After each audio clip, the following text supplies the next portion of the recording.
Hey everybody, what's going on? KSA Kris here, Real Estate Blitz. Today we're going to be talking about when should you invest in real estate. And I think it's a great topic. I think a lot of people are confused on this, and some people they maybe wait too long. Some people they don't wait at all and then end up getting hurt and think, oh, it's just a waste of time. So we're going to talk a little bit about when should you invest in real estate. So, first, this is what I would say. I heard something from a good buddy of mine, and I had asked this question because I have my own views, and I'll tell you my views. It's the whole point of the Real Estate Blitz, at least for the YouTube portion, is to tell you kind of my perception and views on things based off of my experience. He said you should not invest in real estate until you have $100,000 in the bank. Then you should invest in real estate. And I don't completely disagree with him. I think $100,000 is a good marker as far as the amount of money you have available to you. But I don't think that should dictate when you should invest in real estate. So to me, I think it comes down to a knowledge base. When should you invest in real estate? It comes down to what do you know? What do you know? That's probably the biggest thing that I run into is people have minimal knowledge or they have no knowledge or they bought into something or they heard a podcast that says you can invest in real estate with $0. And is that true? Yeah, and I'll talk about that. So $0. What does it look like to invest in real estate for $0? And some of the stuff you'll hear are programs that you'll see. It's funny because the programs all cost money, so you are investing something into it, so it's not $0, but whatever. They're basically, like wholesale stuff if you're becoming a wholesaler. And, being a wholesaler is fantastic, especially if you know what you're doing and you do it right. This is what I would tell you. You have to learn a lot. And I'm sure if you're watching this and you're like, well, I've been a real estate agent, the arrogant. I'm not saying you're arrogant. I'm just saying that's like what I usually find is the people that have this mentality, they're arrogant real estate agents. But let's run through it. Well, I've been in real estate for 30 years or 10 years or 5 years, and I have my own brokerage. I know real estate. And sure, you do for what you do.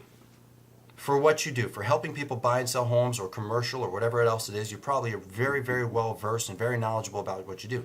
You've probably worked with real estate investors before, but just because you've worked with them, it doesn't mean you understand investing.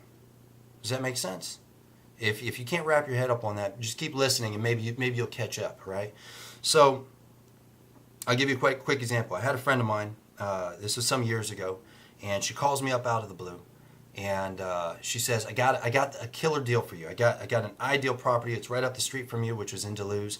It's in Duluth. It's a beautiful home. It is a perfect cash deal. I says, great. So I just started asking questions. What's the ARV on it? Well, what's ARV? Well, the after repair value. After it's all renovated, after I clean it up, how much do you think it'll be worth? Well, at least, ridiculous amount of money. Okay. So how much are they selling it for? Okay. At least that. Okay, cool. Well, how many repairs? Like, how much in repairs? What's your estimated cost for repairs? Like, how much you think I'm going to have to put into it to renovate it? Well, I don't do that. That's your thing. Okay, so you don't have it. So you just told me it's worth, and I'll throw out numbers. You just told me it's worth $700,000 renovated. You just told me that they're selling it for $650,000. So there's $50,000 there. $700,000 on closing costs. I'll do the math real quick because I like math. Right? So real simple. $700,000 home. Let's just say 8%, right? Minus 8%. So that's $644,000. I haven't even put money into it. That's just closing costs. That's real estate fees, closing costs, everything else. So they're selling it for $650,000. Closing costs, I can get closing costs cheaper, but if I was just rounding it out and said 8%, right, that puts me under what they're selling it for. And you can't tell me how many, okay, well, send me over the photos. They send me the photos. I'm looking at the photos alone. Look, if you can look at the photos and go, wow, there's probably about $40,000 worth of work there, the odds are good when you physically go see it, there's probably $60,000 worth of work. So I go in and I'm like, hey, this is what I'm looking for. Well, I've worked with investors before, and this is a great deal. And I says, let's just do the math. I did it. I just told you what it was. $700,000 if I take off closing costs, because you won't do it for less than 6%. I'm basically buying this to go into foreclosure. How is that a great deal? How am I making money off of it? oh, well, other investors would buy it. Well, maybe you should call them. And that's what I told her. I says, well, you should probably call them first. She never sold it. Just telling you. But that's besides the point. And it turns out she was listing it too, and I was trying to educate her. If you really want to sell it, because your clients want to sell it as a cash deal, this is really where you need to be for a true cash deal. This is what somebody's going to pay for it. It's basically going to be whatever that split is. So let's say ARV less, I want to pay, a home run deal is 50 to 60% on the dollars, 50 to 60 cents on the dollar, right? Or, in San Diego, because there's big profit margins, you could look at, I could push a 7 or 8%, 80% of actual costs. And as long as there's about 20% of margin there, less repairs. So 20% margin, less whatever I have to put into the house. So I'm still making about a 20% return, and that's gross. And then there's still closing costs and everything that's in there. So, I'm still making a little bit of profit. But if you're just going to throw out some random number because you think you've worked with somebody and you've never done it yourself, you've never risked your own cash, then you don't know. You don't know. And just be okay with the fact that you don't know.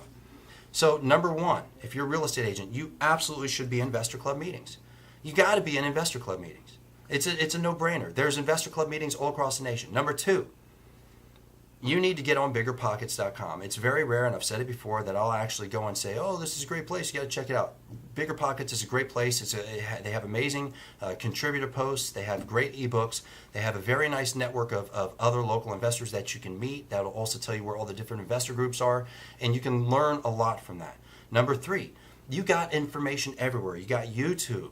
You got podcasts. There's some amazing podcasts that are out there. So the first thing, start educating yourself. Before you ever spend money, you need to start educating yourself. Now, if you have extra money, so you're talking about the $100,000. Now, just for me personally, if I have $100,000 that I was going to invest, the first thing that I would invest in is me. I would spend some money on me, depending on the program. So let's say you went to Michael Quarles. You checked out his stuff. Michael Quarles, you're going to get like the hardcore in-your-face basics of how to prospect and find the deals, how to negotiate the deals, wholesaling, and then also a network for fix and flip and funding.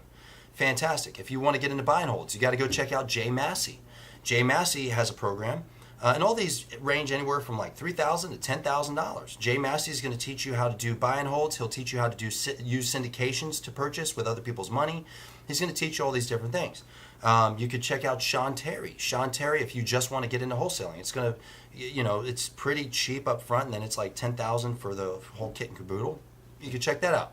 You got Kent Clothier. He's got a killer program. There's a lot of great programs. So the first thing I would do, I would invest in myself to actually learn what I don't know.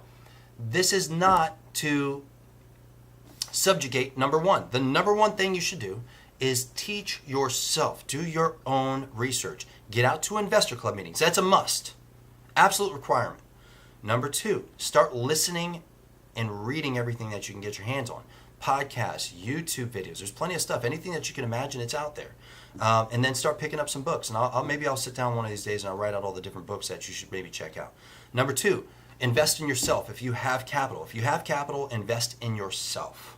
Okay? Because can you invest with $0? And that's what a lot of people are going to try to pitch. You have to understand they're pitching this because they're salesmen. They're trying to bring you into a program. You're going to end up paying. One way or the other, you're going to end up paying in order to learn. There's no getting around that. You're going to pay to play in one way or another. Either your time, your energy, or your checkbook. Now, in investor club meetings, you'll probably get into what's called a JV deal, right? Or JV deals. And that's how I start anybody that wants to come to me to learn how to invest. Joint ventures. You're going to team up with somebody that knows what they're doing already, and they're going to teach you. So if you have $100,000, you meet up with somebody that probably has a deal. You talk to them in the meetings, talk to them online, qualify them, make sure that they're the real deal, that they are doing deals, they have success, they've done quite a few.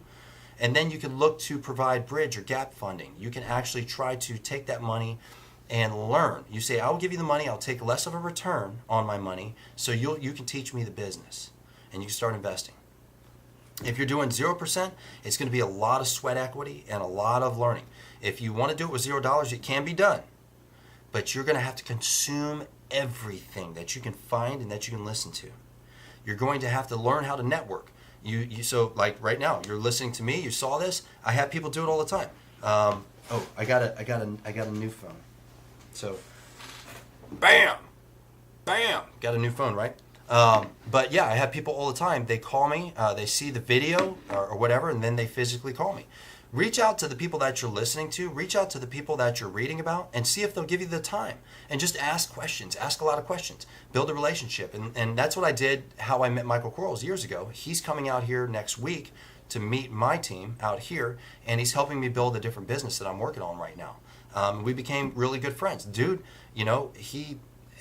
he's on another level. He's getting ready to, and not that money. Look, don't wrap up what some people are like, oh, he's just talking about money. But it's an indicator. Okay, certain things are an indicator. When a dude pulls up in a $900,000 car, it's an indicator of success. It is what it is. You can't, or he's coming down here because I've been wanting to see it. He's just bought a Rolls Royce Wraith.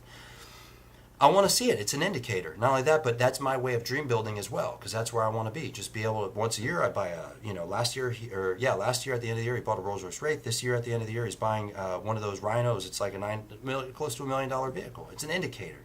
So being able to connect with people that are already doing it, right, that are at a different level than you, that'll bring you up, or you can at least climb to them.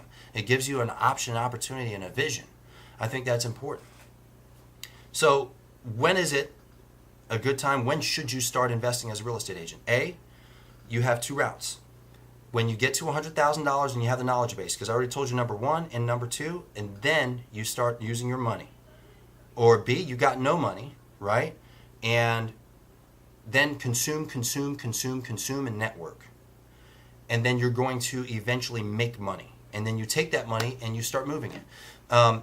There's so many different ways with real estate investing: bridge, gap, first, second trust deeds, section 8s, you got subject 2s, you got creative financing, you got wraps, you got assignments, you got wholesales, hotels, you got fix and flips, you got commercial deals, you got EB5, you got, dude, it's unlimited, just a ton of different stuff. So you can't get to that stuff until you know what you know.